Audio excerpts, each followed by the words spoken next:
Hello everyone, मेरा नाम प्रगति मित्तल है और मैंने Madhya Pradesh board intermediate examination 2022 में फर्स्ट रैंक प्राप्त की थी।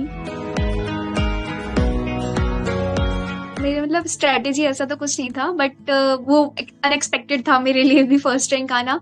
बट ये था कि एक प्रॉपर शेड्यूल को फॉलो करा था।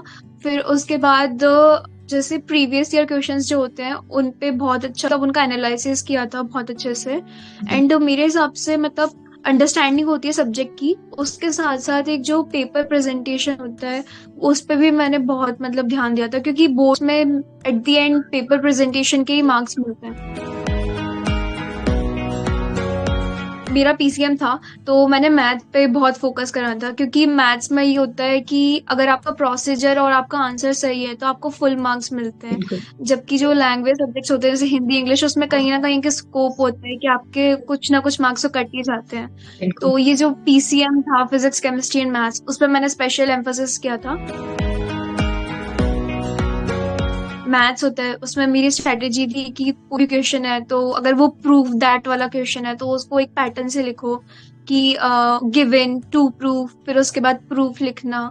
तो ये सब मतलब छोटी छोटी प्रेजेंटेशन की एक पूरा फॉर्मेट बनाना कि हाँ अगर इस टाइप का क्वेश्चन आता है तो मैं इसको ऐसे डील करूंगी। और लैंग्वेज होती है तो जैसे हिंदी इंग्लिश था, उसमें पूरा एक राइटिंग सेक्शन आता है तो उसका भी पूरा मतलब एक फॉर्मेट बनाना कि इस टाइप का लेटर आएगा तो ऐसे लिखना है, ये सब चीजें। हाँ, जनरली ये चीज होती है कि सिलेबस पूरा ही नहीं होता, एग्जाम आ जाता है। तो उसके लिए यही है, बेस्ट चीज है कि आप प्रीवियस ईयर क्वेश्चंस को देखें तो उसमें बहुत सारे टॉपिक्स ऐसे होते हैं जो रिपीट होते हैं हर साल, तो वो इम्पोर्टेंट होते हैं। तो मतलब पूरा सिलेबस ना कवर करके उन टॉपिक्स को ही कवर कर सकते हैं। एग्जाम से एक हफ्ते पहले मेरी तो स्ट्रेटेजी ये होती है कि कुछ भी नया ना पढ़ो, प्रीवियस ईयर के क्वेश्चंस जो है उनको बहुत अच्छे से एनालाइज करना। सोशल मीडिया मतलब वो मैं तो मतलब वो इंडिविजुअल पे डिपेंड करता है मेरे हिसाब से। तो बहुत से लोग ऐसे होते हैं जो बैलेंस कर लेते हैं, बट जी। मैं उनमें से थी जो बैलेंस नहीं कर पाते थे।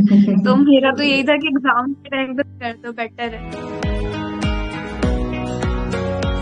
बस दो तीन टिप्स देना चाहूंगी कि पहला तो ये कि आप सब्जेक्ट की अंडरस्टैंडिंग के साथ साथ उसका प्रेजेंटेशन भी मतलब उस पर भी ध्यान दें कि आप उससे कैसे प्रेजेंट करने वाले हैं एग्जाम्स में, क्योंकि बोर्ड्स में प्रेजेंटेशन ही मैटर करता है।